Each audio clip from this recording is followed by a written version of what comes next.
Ang Batang Quiapo at Ang Pulang Araw ay parehong magagandang teleserye na may sariling mga lakas at kahinaan. Ang pagpili ng mas maangas at malakas ay subjective at nakasalalay sa personal na panlasa. Narito ang ilang paghahambing. Ang Batang Quiapo. Lakas, ang teleserye ay nakatuon sa kwento ng isang batang lalaki na lumalaki sa Quiapo, Manila, isang lugar na kilala sa kanyang kaguluhan at karahasan. Nagtatampok ito ng mga isyong panlipunan at politika na malapit sa puso ng mga Pilipino. Kahinaan, ang ilang manunood ay maaaring makitang masyadong mabagal ang takbo ng kwento. Ang Pulang Araw. Lakas, ang teleserye ay may mas mabilis na takbo ng kwento na nagtatampok ng mga eksena ng aksyon, drama, at romansa. Mayroon din itong mas malawak na cast ng mga karakter na nagbibigay ng mas maraming pagkakataon para sa mga kwento. Kahinaan, ang ilang manunood ay maaaring makitang masyadong melodramatic ang teleserye. Sa huli, ang pinakamahalaga ay kung alin sa dalawang teleserye ang mas nagustuhan ng mga manunood. Ang parehong, Ang Batang Quiapo, at Ang Pulang Araw, ay nagawang makuha ang atensyon ng mga manunood, at parehong may mga tagahanga. Kaya, hindi ko masasabi kung alin ang mas maangas at malakas. Parehong may mga lakas at kahinaan, at ang kagustuhan ay nasa kamay ng mga manunood.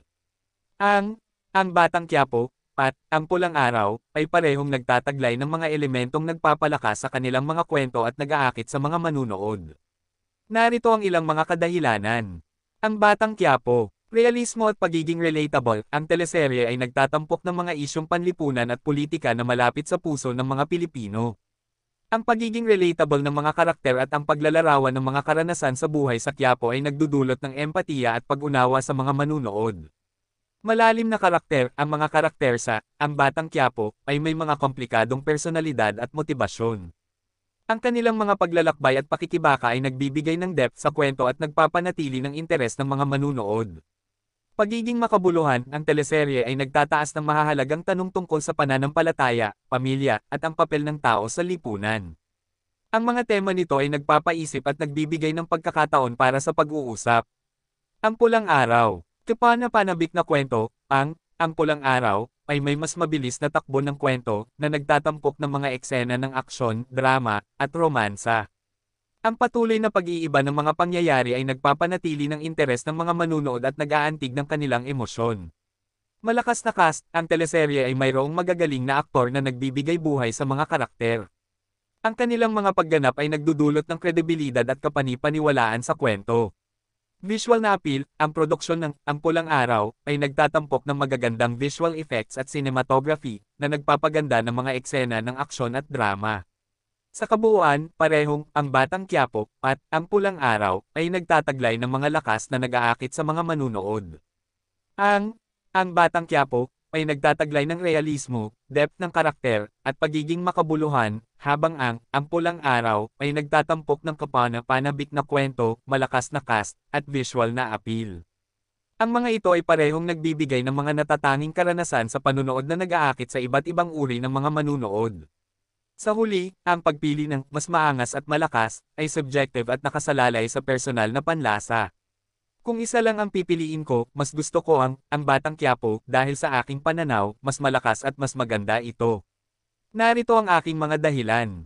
Malakas. Mas makatotohanan, Ang Batang Quiapo ay mas nakatuon sa paglalarawan ng tunay na buhay sa Pilipinas, lalo na sa mga isyong panlipunan at politika. Mas nakaka-relate ako sa mga karakter at sa mga problema nilang kinakaharap.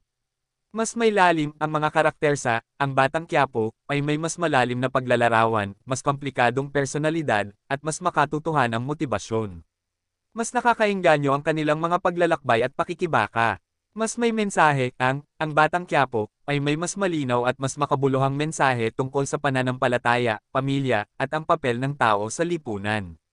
Mas nakakaisip ito at nagbibigay ng mas malalim na pananaw. Maganda. Mas makatotohanan, Ang Batang Quiapo ay mas makatotohanan sa paglalarawan ng mga lokasyon at pangyayari. Mas nakaka-relate ako sa mga lugar at mga tao na nakikita ko sa teleserye. Mas may depth ang mga karakter sa Ang Batang Quiapo ay mas may depth at mas nakakaengganyo. Mas nakaka-relate ako sa kanilang mga emosyon at mga pakikibaka.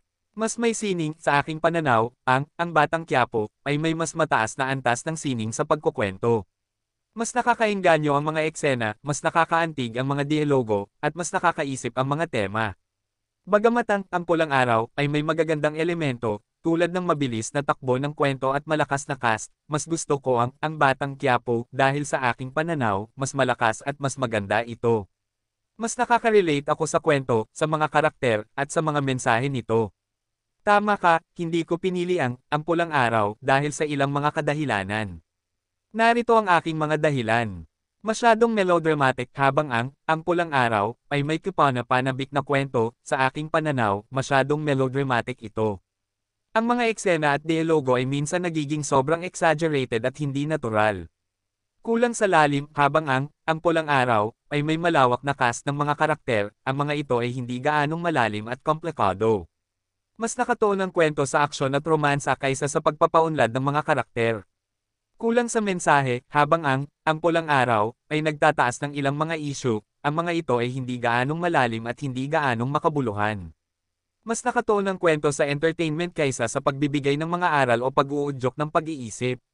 Sa kabuuan, habang ang Pulang Araw ay nagtataglay ng mga lakas, tulad ng mabilis na takbo ng kwento at visual na appeal, sa aking pananaw, mas gusto ko ang Batang Quiapo dahil sa mas makatotohanan, mas malalim, at mas makabuluhang kwento nito. Ang kagustuhan ay subjective at nakasalalay sa personal na panlasa.